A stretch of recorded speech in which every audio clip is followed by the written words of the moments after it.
Tulle, Trulle, Mulle and the Snowball fight.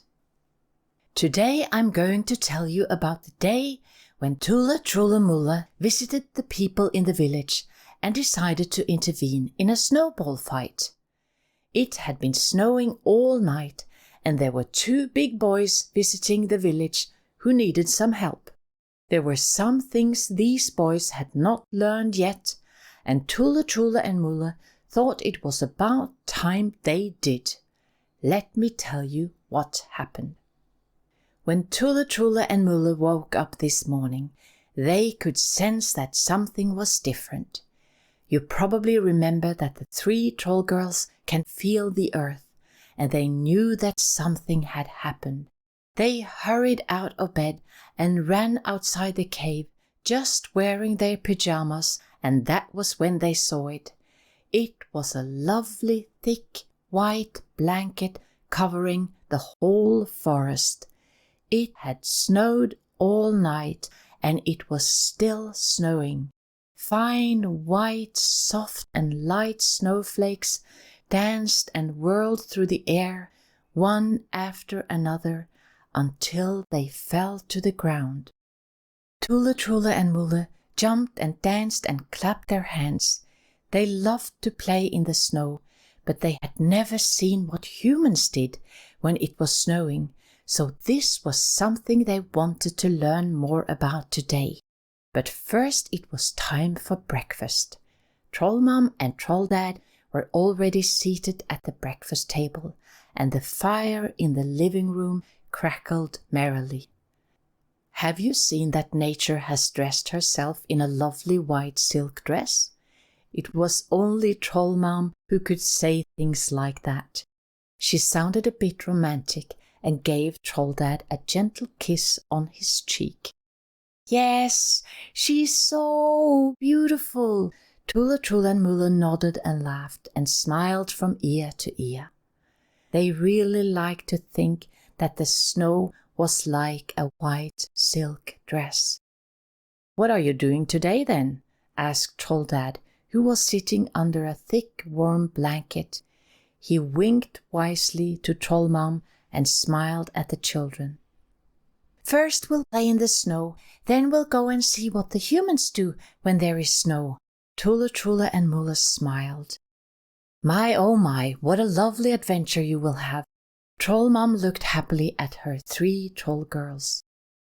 After breakfast, Tulle, Trulle and Mulle were ready to go. But first they gave their mom and dad a big hug and said goodbye.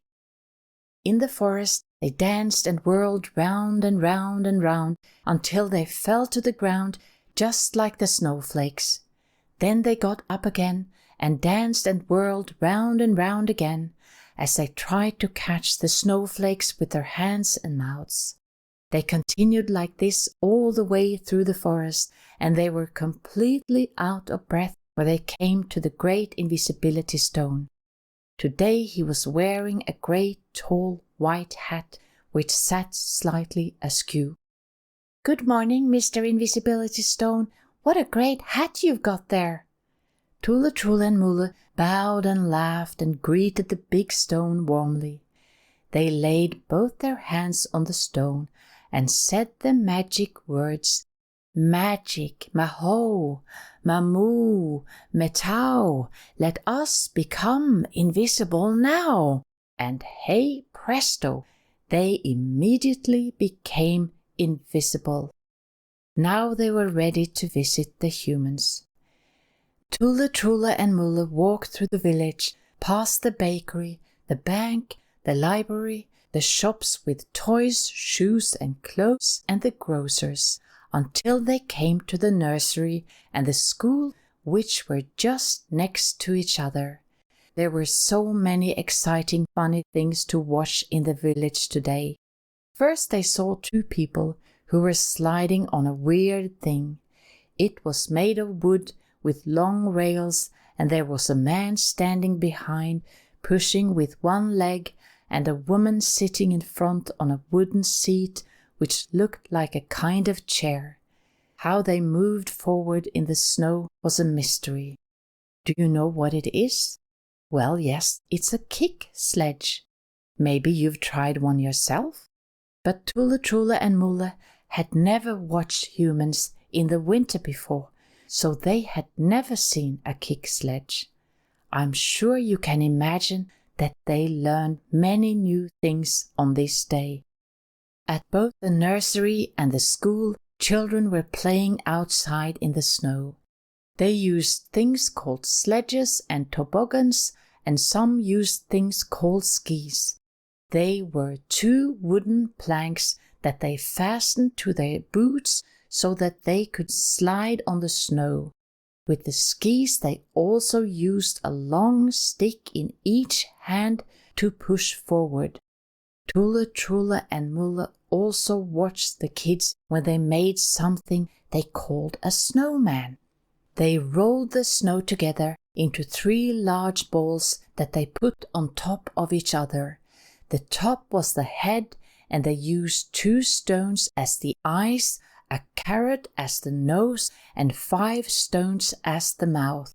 Around the neck the snowman got a scarf and more stones as buttons on its tummy. Trulle and Mulle had to hold their hands to their mouths so that they wouldn't laugh out loud.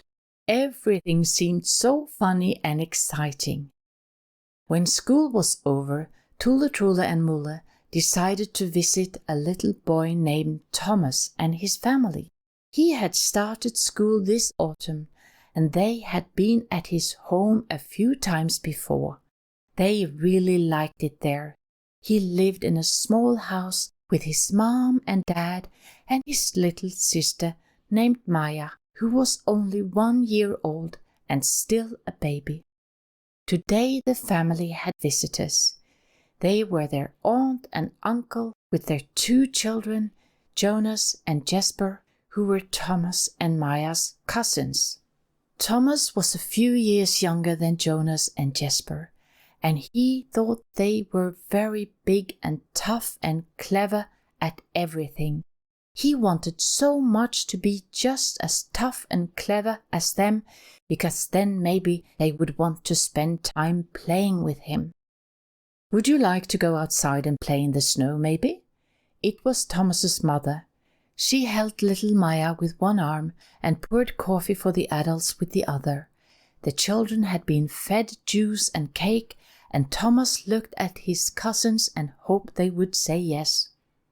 Okay then, said Jesper, who was the oldest of the brothers. He got up from his chair and Jonas followed. Look after Thomas when you go outside, will you? It was Jesper and Jonas's mom. Thomas wished she wouldn't say things like that. He was big too. He had, after all, started school. When they were outside, Jesper and Jonas took some snow in their hands and rolled it up into a little ball. It was something they called a snowball. Trulle and Mulle thought it looked like fun. Do you want to have a snowball fight? Jonas and Jesper looked at Thomas, who nodded happily. Hooray! Imagine that his big cousins wanted to play with him. Jonas and Jesper started throwing snowballs at him, at first a little carefully. Thomas laughed and tried to throw some back at them. Then they began to throw a little harder, and some of them hit Thomas really hard. He was almost in tears, but wanted to be just as tough and brave as Jesper and Jonas. He tried to throw snowballs at them as hard as he could, but he didn't hit them, and Jesper and Jonas just laughed at him. Trulle and Mulle watched the whole thing, but didn't know quite what to think. It didn't seem as if Thomas thought this was fun anymore, and Jesper and Jonas were bigger and older than him, and there were 2 of them. Then Thomas got a hard snowball right in the face. Stop it! It's not funny anymore! Thomas shouted as he wiped the snow from his face, and he had tears in his eyes. Softy! You're just not up to it. Going home to tell your mom now, are you? Thomas was really upset. He wanted so badly to be as tough as Jonas and Jesper. No, I won't. He looked down to hide his tears. Are you crying? What a baby. Wah, wah, wah.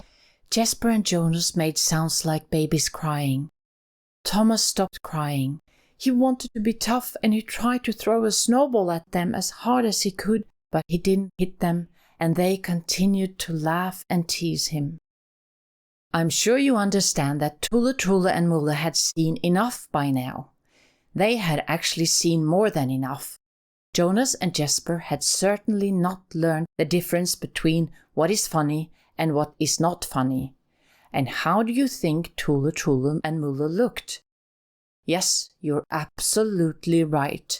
They looked very stern and decided to help in their own way. Suddenly there was a snowball flying through the air that hit Jesper on the back of his neck. He turned around abruptly and looked both angry and surprised at Jonas, who was standing just behind him. What are you doing, Jonas? Stop it! Jesper brushed the snow away from his neck. But it wasn't me. Jonas didn't understand what had happened.